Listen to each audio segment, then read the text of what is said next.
Hello friends, very good afternoon. कैसे हैं आप सब? होप आप सब अच्छे होंगे। जैसा कि आप लोगों को पता है, ये हमारी बिजनेस फाइनेंस की सीरीज़ चल रही है जिसमें हमने अपना चैप्टर 2 स्टार्ट किया है, फाइनेंशियल मैनेजमेंट। तो इसका आज हम पढ़ेंगे स्कोप ऑफ फाइनेंशियल मैनेजमेंट। ठीक है, कि फाइनेंशियल मैनेजमेंट का स्कोप कहाँ तक होता है, क्या क्या होता है। ठीक है, लेकिन वीडियो स्टार्ट करने से पहले मैं आपको एक छोटी सी इन्फॉर्मेशन देना चाहूँगी कि अगर किसी को भी इस सब्जेक्ट या किसी भी सब्जेक्ट के नोट्स परचेज करने हो तो वो मेरा डिस्क्रिप्शन बॉक्स चेक कर सकता है। तो आइए हम अपना टॉपिक स्टार्ट करते हैं। हमारा टॉपिक क्या है? Scope of financial management.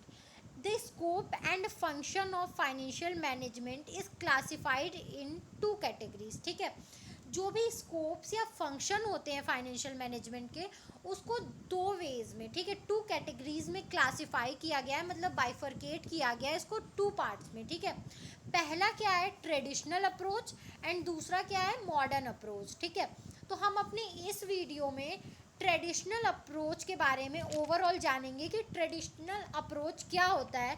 Then हम नेक्स्ट वीडियो में मॉडर्न अप्रोच के बारे में जानेंगे। तो आइए स्टार्ट करते हैं। ट्रेडिशनल अप्रोच हमारा क्या होता है?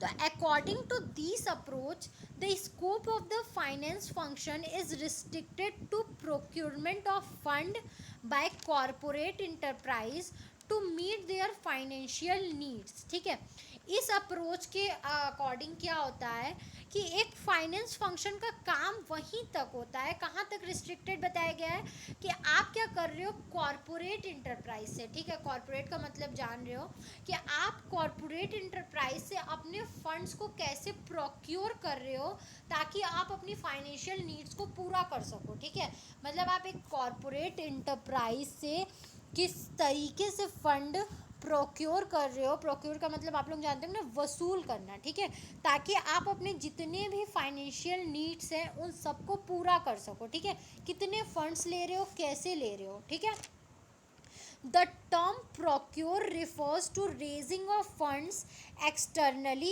as well as interrelated aspects of raising funds। ठीक है, यहाँ पे procurement का मतलब बताया गया है कि आप अपने फंड्स को कैसे रेज कर रहे हो, एक्सटर्नली या इंटरनली। ठीक है, कहीं से भी आप अपने फंड्स को कैसे रेज कर रहे हो कि आप क्या कर रहे हो, अपनी रिक्वायरमेंट को, अपनी फाइनेंशियल नीड्स को पूरी कर सको। The interrelated aspects are the institutional arrangement for finance। जो interrelated इसमें बोला गया है, तो वो interrelated aspects क्या क्या है? इसका मतलब है आप institutional arrangement कर रहे हो। ठीक है, आप अपने अंडर में ही किस तरीके से फाइनेंस को अरेंज कर रहे हो, financial instruments through which funds are raised, and legal and accounting aspects between the firm and its source of fund। ठीक है, जो भी फाइनेंशियल इंस्ट्रूमेंट्स जिससे आप क्या कर रहे हो, इशू कर रहे हो, जिसको रेस कर रहे हो मार्केट में, या भी जो लीगल अकाउंटिंग है एक फर्म और उसके फंड्स, जहाँ से वो फंड्स ले रहा है, सोर्स ऑफ फंड्स के बीच में, उन सब को ही हम लोग इंटर रिलेटेड एस्पेक्ट्स बोल रहे हैं। ठीक है, अगर आप कोई शेयर्स इशू कर रहे हो मार्केट में, ठीक है, और कोई आके उस शेयर्स को खरीद रहा है, उन दोनों के बीच के प्रोसीजर्स को, ठीक है, उसमें बहुत सारी लीगल फॉर्मेलिटीज़ होंगी, बहुत कुछ होंगे, डॉक्यूमेंट्स होंगे, उन सब को ही हम लोग इंटर रिलेटेड एस्पेक्ट्स यहाँ पे बोल रहे हैं। ठीक है,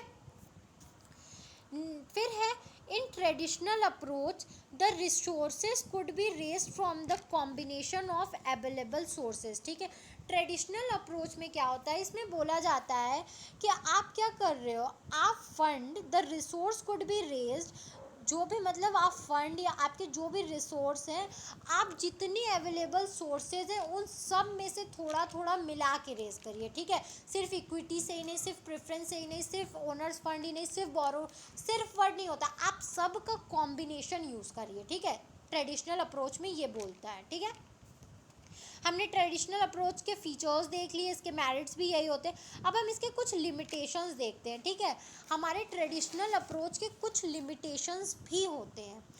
this approach is confirmed to procurement of funds only. ठीक है, ये अप्रोच जो है वो हमें सिर्फ और सिर्फ एक फंड्स को कैसे रेज करना है, कैसे प्रोक्योर करना है, वही बताता है। सिर्फ और सिर्फ ये वहीं तक लिमिटेड होता है। It fails to considered an important aspects like allocation of funds, ठीक है। ये कभी भी जो इम्पॉर्टेंट पार्ट होता है बिजनेस का, एक इम्पॉर्टेंट, बहुत इम्पॉर्टेंट एस्पेक्ट्स होता है कि आप फंड को कैसे अलोकेट कर रहे हो, ये कभी भी उस बारे में नहीं बताता है, ठीक है। ये हमेशा बताता है कि आप फंड को कहाँ से ला रहे हो, ठीक है। जैसे कि उसने ऊपर बताया ना कि आप कॉम्बिनेशन ऑफ रिसोर्सेज का यूज़ करें, ठीक है। It deals with only outside, that is investors, investment bankers, ठीक है। ये हमेशा किस चीज़ों की बात करता है, हमेशा आउटसाइडर्स की बात करता है, ठीक है। जैसे कि इन्वेस्टर्स हुए, इन्वेस्टमेंट हुए, आप इंटरनली क्या चीज़ें यूज़ कर सकते हो ये कभी नहीं उसका बात करता है। The internal decision making is completely ignored in this approach, ठीक है।